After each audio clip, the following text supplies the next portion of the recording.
Hello and welcome to the therapy floor with me, Dr. Ritz. And me, Dr. Vicky. We are on the floor getting deep into the human experience, unpacking everyday dilemmas through the lenses of two psychologists.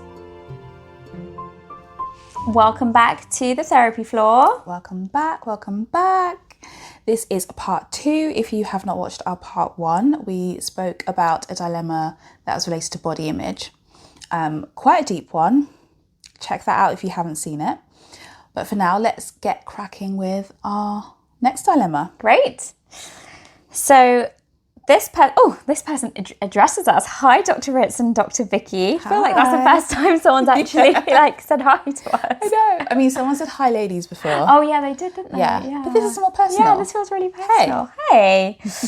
I feel quite ashamed sharing this.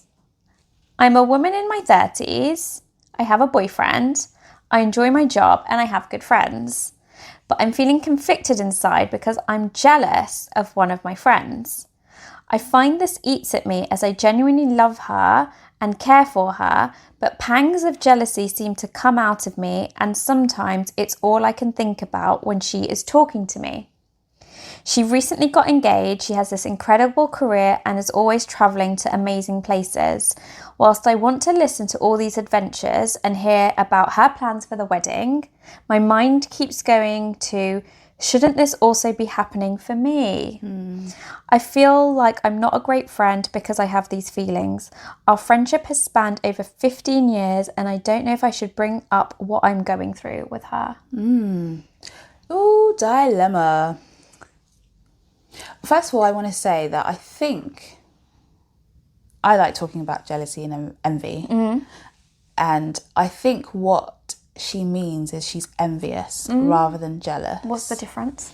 Can you let them know? I hope this still is the case. Okay. But literally, a child told me this. Oh. Because they learnt about it in school. Ooh. I need to double check this before we send this out. But jealousy is about something that you have, something that you believe is yours, that you feel like you feel protective over, and someone is coming to take it. So if you feel jealous over something that is yours, and envious is about wanting something that someone else has.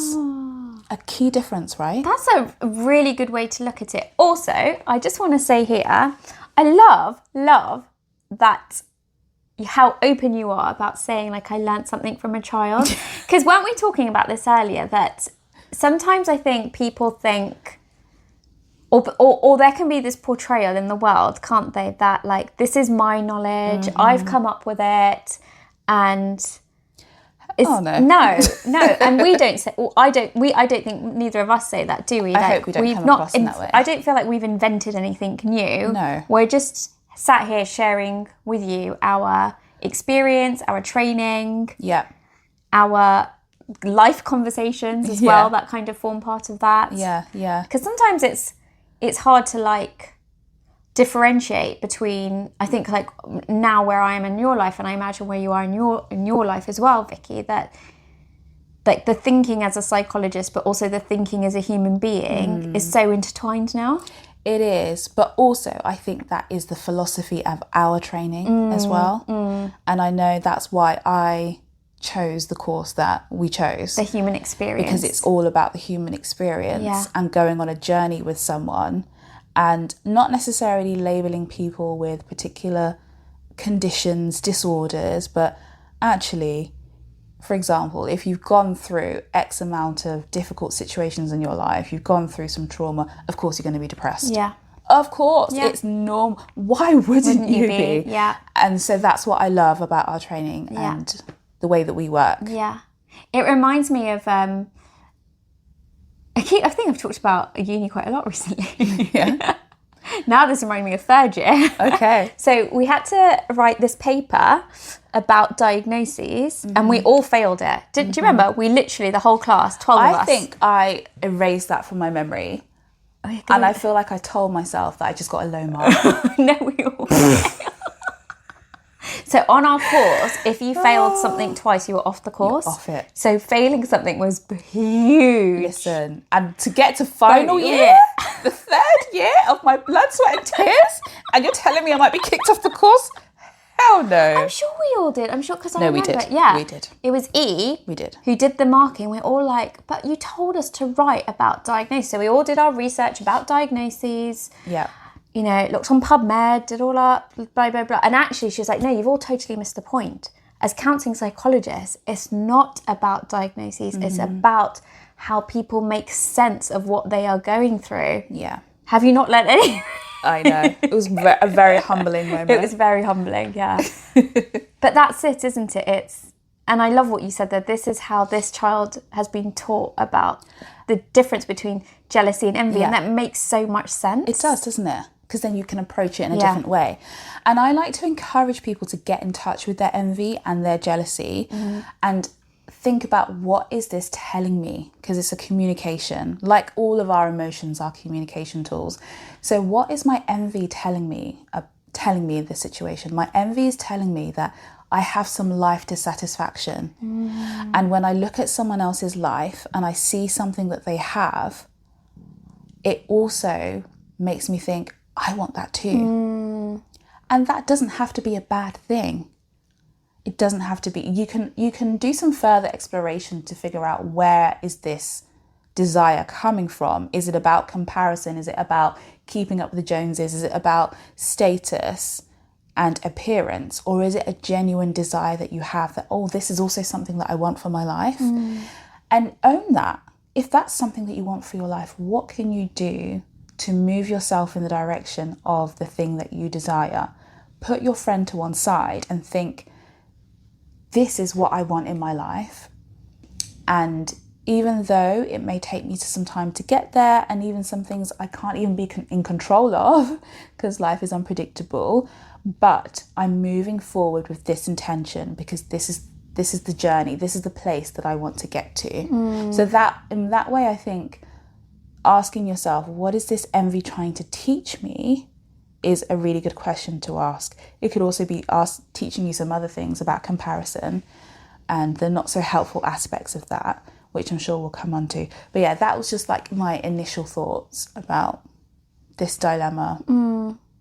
And rather than going straight to thinking about your friend, let's start with you. Let's start with your internal world. And I know it's quite a rush, isn't there, for her? Like, I'm a bad friend. Do I need to share this with her? Yeah. Whereas actually, I think what, like, as you said, what you're actually saying is, I have this feeling, and maybe because I don't have an education around like that jealousy is okay. Or envy. Oh, envy, absolutely, like both of them. Because it is quite a negative word. And it's a negative feeling. Yeah, it doesn't feel nice. It's a very prickly feeling inside. Yeah. And so you've already kind of alluded to, because this lives in you, because you have the ability to feel it and be in touch with it, that somehow doesn't make you good. You're not good. You're not a good friend. That's a really good thing to pick up there, because I didn't pick that up. But yeah, I think that's quite true. Yeah. And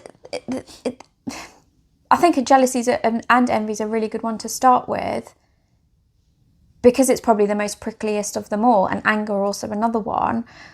But I would come back to like basics in the therapy room here, which is, your feelings are valid. Yeah. Your feelings are okay. Yeah. Like, you are not bad. You are not good for feeling that. Yeah. And I don't feel like you have to like run and go and tell your friend, like, I have these bad feelings. No. I think just sit tight for a second and come, as Vicky's saying, like, come back to you.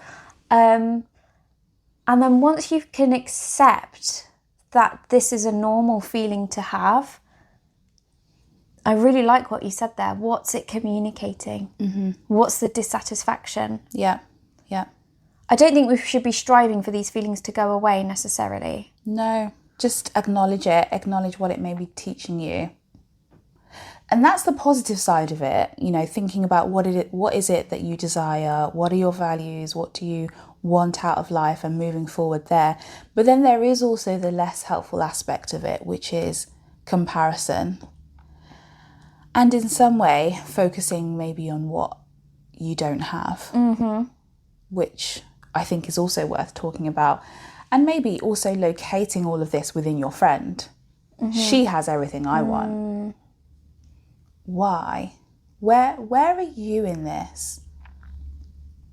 Where are you in this? Empty. That's the sense I'm getting. Okay. Yeah. So her friend is full and she is empty. Her friend has it all.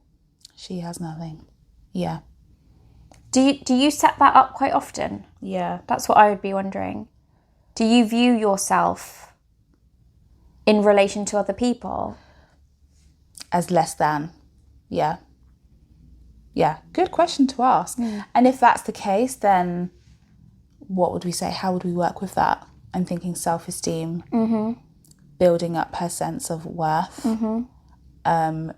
expanding her scope of her identity. Yeah, I'd be looking at you as a lone figure. Who are you? What do you represent? What do you like about yourself? What do others like about you? Yeah. What feedback have you gotten? Yeah. Where does it land? You know, when you get that, where does that land for you? Do you just brush it off? Like if I was to ask you that in the therapy room, I get a feeling that your response would be like quite null and void. Yeah. Almost like, oh, no, nobody really ever said, or they didn't really mean that when they said it, or like it just sounds like you don't allow yourself to be filled up and you don't fill yourself up. And I think you started off with saying, I have a boyfriend. She said that she has a boyfriend. So you brought it as something like, I have something too, but... Yeah, and the job. Yeah. I have these things, but... Yeah, it's like, I have the boyfriend, but I don't have the ring. I have the job, but I don't have the travel. Yeah. Is there always something missing in your life? Ooh. Like, cause I love that question. That's such a deep question, but such a good one. Yeah. Like, when something good happens, are you able to sit in it, in the good, or does your mind go to, this would be better if this was here, or if this was here, or if this was in it, or this was in it? I don't know. For example, let's just say, like, you're 10, you got a cake, and your parents got you, like, I don't know, like a cake with unicorns on it. Do 10-year-olds like unicorns? Maybe. Okay, anyway, you know what I'm getting at. But rather than appreciating the unicorns, you think, oh, where's the sparkles? Yeah. Where was the fiery candles? You know, the sprinkle, what are they called? Sparkler candles, sorry. Yeah. The sparkler candles, where was that? That you were always looking for something else that wasn't there. Yeah. And then you identify in other people that had it. Yes. Which also reminds me of something else that I like to encourage people to do when I'm working with envy, especially, is yes, it may be okay to want certain things, but as you journey along that path, hold in one hand the desire and in the other hand the gratitude, and move forward together. So I'm going for this, and I'm also grateful that I have this. Let them edge forward together, because I think that just makes for a much more wholesome experience of trying to pursue or achieve more things in life. I love that. It just sounds so grounded. Yeah? Yeah. Because what that's saying is you can have ambition. Like, if you want to be engaged, if you want to travel, great, have that ambition. And whilst you do that, what are you grateful for that you also currently have? Yeah, don't your lose boyfriend, sight. your job, your home, your friends. Your health. Yeah. Yeah. I love that. Thanks. I love that. I think that's a really good, like, mantra to live by, like a daily one. Definitely. Yeah. Definitely. I think I use it for lots of different things. When I'm upset when something doesn't go a particular way, I like to express the frustration and the sadness and the disappointment. And then I also like to remind myself, and it's not a but, or not a dismissal, but it's like an and. And I'm also grateful that I have my health, I have my loved ones, I have like a lovely safe home, like I have access to clean front running water. You know, do whatever, like be, you know, take it as far or as shallow as you want to. But yeah, just still having a sense of gratitude and coming back down again. Like, this is true and this is also true. Yeah. Gratitude is so powerful. Yeah, it is. It's just such a powerful way of snapping you from the spiral, I think, of when you do focus on what's not there or what you think you should be, or the shoulds or have to or must, and the constriction that can place, like literally like a constriction around your neck, to just make it more gentle and easy. And you have this, I had this thing once that like a great way to practice gratitude is to open your fridge and just look inside and like say the things out loud that you have in there, and to be grateful for that. That wouldn't work for me. Why? My fridge is always empty. No, I'm joking. No, it is actually empty sometimes. Yeah. But yeah, of course. Because a lot of people don't get to do that or have that experience. Yeah. It's not a minimization of what's going on in your life. No. It's not like adopting, you know, like that toxic positivity where it's just like, don't be upset over anything. You have so much to be grateful for. But it's just more a way of, I'm going to just bring you back to now, to present moment. Yeah. And removing the threat. Because also, I think by the comparison or the jealousy and the envy, which leads to comparison, I think that can cause very physical symptoms as well. And that's the threat response. And that's going to cause anxiety. And may lead to certain kind of behaviours. Maybe acting distant with your friend. Maybe acting a bit aloof or cold or snappy. Yeah. And not just with her friend. I think it could then also spill over to her boyfriend. Yeah. You know, a relationship that might be quite good and wholesome might have this now pressure to get engaged. A job that she quite enjoys might have this like pressure, like, why aren't you giving me opportunities to travel? Or, you know, being fed up at work or... Yeah, that's a good point actually, yeah. I think this is a great dilemma because I think a lot of people may say it. Sometimes they may not admit it to themselves or... definitely not to other people. I think it's very relatable. So very relatable. Yeah, so thank you for sharing this dilemma with us. I think when I've experienced jealousy and envy, I think when you see it within yourself, it does give you that like shock. Like, oh, I shouldn't be doing this. I shouldn't be feeling like this. Yeah, like I should only be happy for the other person. Yeah. And I think that's, you know, just bringing it full circle. And it also just admitting it, like we all feel it. Yeah. Admit it to yourself. Yeah, just showing yourself compassion for that. And yeah, we all feel it. Yeah. That's not to say that you can't share it with your friend, because I've known some people who have shared. They've not necessarily said, I'm jealous of you, but they've kind of owned it and they've said, this is what I want this and you have this and I find it hard because I'm still like, I'm happy for you, but I also feel sad that I don't have this. And that's gone really well.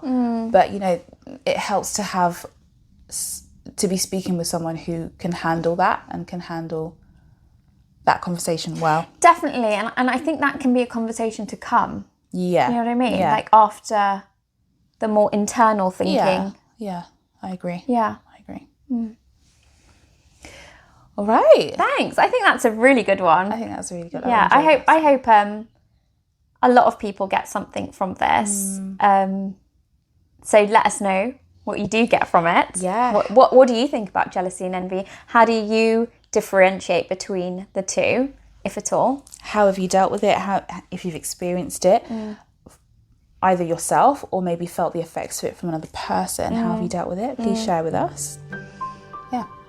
And remember, please like and follow on our socials. It means a lot to us. And subscribe. And subscribe too. But for now, I'm Dr. Ritz. And I'm Dr. Vicky. And we'll see you back on the floor shortly. Bye. Bye. This is Dr. Ritz. And Dr. Vicky. Remember to like, subscribe, and follow us on our social media channels.